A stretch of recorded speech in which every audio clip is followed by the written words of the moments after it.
এরে আল্লাহর বান্দা, চোখ দুইটা বন্ধ করে একটু গুনাহের দিকে তাকাও।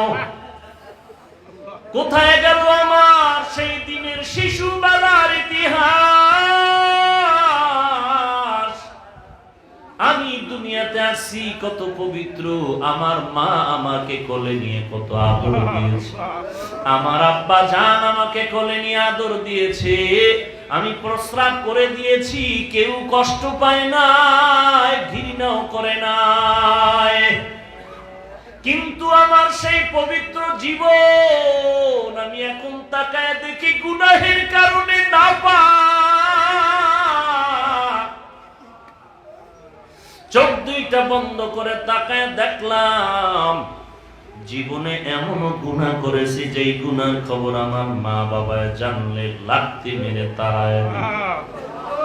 গুনাহের কারণে আমার হাত না পাক, আমার চোখ না পাক, আমার জিহ্বা না পাক, আমার অন্তর না পাক। গুনাহের কারণে আমার পা না পাক। আজকে এই গুনাহ যদি আমি যে অন্যায় করেছি, অন্যায় আমার ভাই করলে আমি ভাইকে তাড়ায় দিতাম।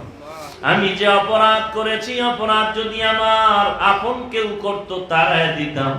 আমার আল্লাহ বলেন, এরে বান্দা দেখ, এত বড় বড় অন্যায় করেছে, আমি আল্লাহ পাক রব্বুল আলামিন ইচ্ছা করলে তোর পানি বন্ধ করে দিতে পারতাম, গুনাহের কারণে রাগ করে বাতাস বন্ধ করে দিতে পারতাম, সূর্যের আলো বন্ধ করে দিতে পারতাম। আমি আল্লাহ কেমন দয়াময় রহমান, আমি আল্লাহ তোর গুনাহের কারণে রাগ করে পানিও বন্ধ করি নাই, বাতাসও বন্ধ করি নাই, সূর্যের আলো বন্ধ করি নাই, বরং আমি আল্লাহ কত দয়ার মালিক। এরে সন্তান হাজারো অন্যায় করিয়া যখন মায়ের সামনে গিয়া চোখের পানি ছেড়ে কান্না করে, মা রাগ করিয়া দরজা আটকায় দিছে, সন্তানের সাথে আর কথা বলবে না, মায়ের সাথে সন্তান বেয়াদবি করেছে।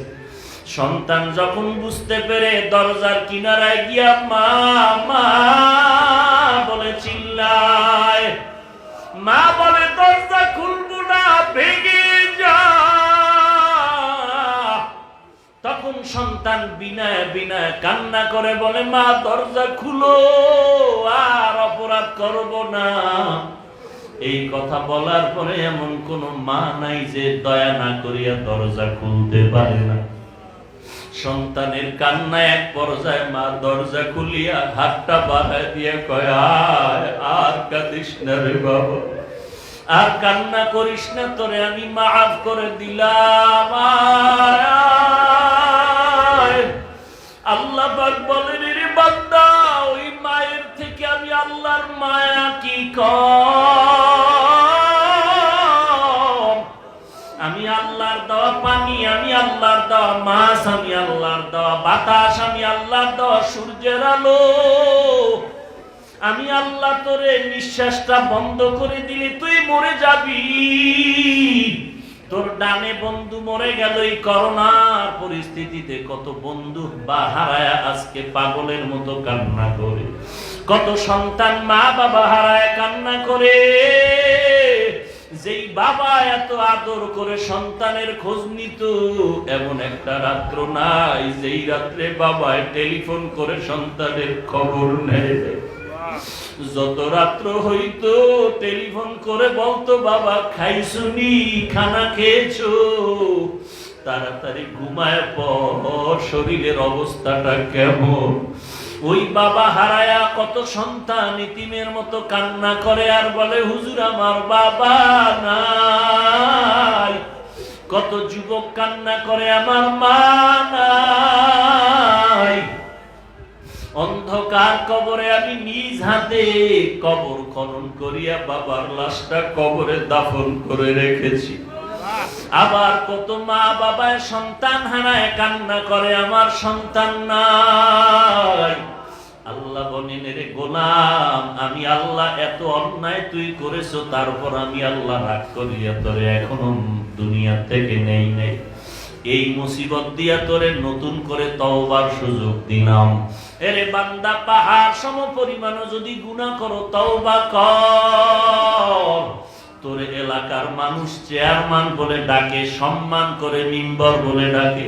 এলাকার মানুষ সম্মানের সাথে বলে হাজী সাহেব, এলাকার মানুষ সম্মান করে হাফেজ সাহেব বলে ডাকে, মাওলানা সাহেব বলে ডাকে, মুহাদ্দিস সাহেব বলে ডাকে, ইমাম সাহেব বলে ডাকে, বক্তা সাহেব বলে ডাকে।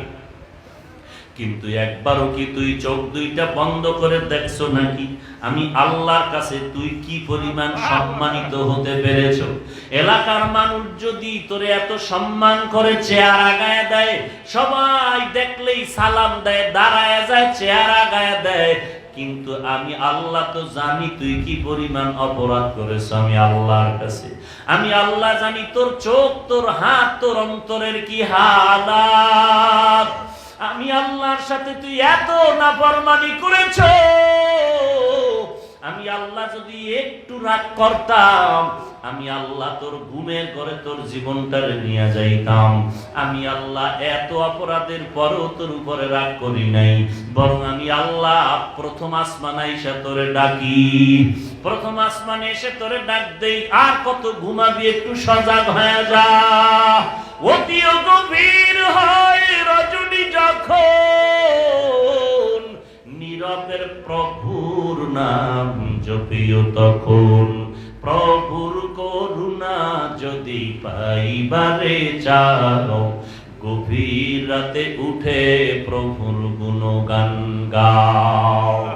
আমি আল্লাহ তোকে এবার তালাশ করার জন্য কাছে এসে গেলাম। তুই 24টা ঘন্টা তালাশ করো আমার আল্লাহ কোথায়। তুই ডানে খুঁজো, বাতাসের দিকে খুঁজো, আসমানের দিকে তাকায় আল্লাহ তালাশ করো।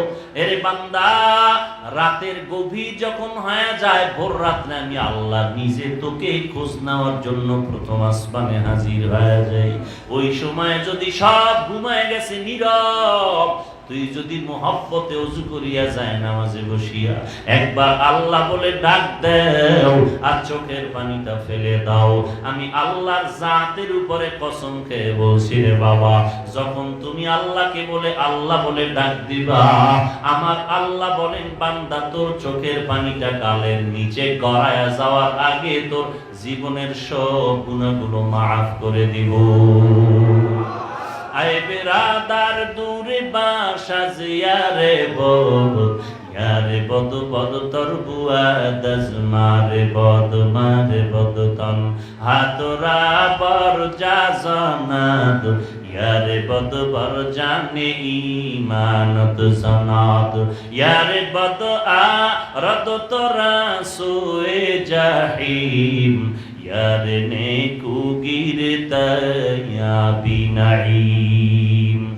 এত বড় বড় বড় বড় আমলওয়ালা ব্যক্তিরাও কান্নায় বিভোর।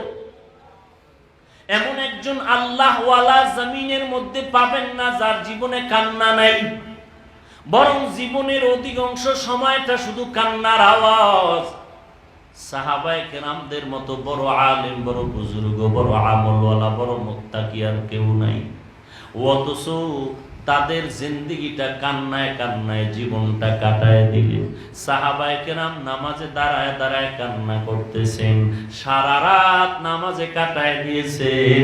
এরে নবীর উম্মতের দল, আমাদের মাযহাবের ইমাম আবু হানিফা রাহমাতুল্লাহি আলাইহি, এত বড় একজন বুজুর্গ মুসলমানদের ইমাম, এমন বড় দামি এমনি হতে পারে না। টাকাওয়ালার কারণে দাম না, এই জমিনে বড় বাড়িওয়ালা এই জন্য মানুষ সম্মান করে। এই এলাকায় বাড়ি আছে 5টা, এই জন্য মানুষ অনেক সম্মান করে। কেন বলে বাড়িওয়ালা, গাড়িওয়ালা সম্মান, টাকাওয়ালা সম্মান, অথচ খাজা মঈনুদ্দিনের এত দাম কেন? ওই আবু হানিফার এত দাম কেন? এত সম্মান কেন? টাকাওয়ালা না, না বাড়িওয়ালা না, গাড়িওয়ালা না, এরা তাকওয়াওয়ালা, তাকওয়াওয়ালা, এরা আল্লাহওয়ালা। বলে কেমন? এক রমজান মাসের মধ্যে ইমামে আযম আবু হানিফা আল্লাহর কোরআন 62 বার খতম করতেন। লাকাদ জানাল বিলাদা ওয়া মান আলাইহা ইমামুল মুসলিমিনা আবু হানিফা, বুধ ইমামে বাসফা আসে রাজি উম্মতানে মুসতো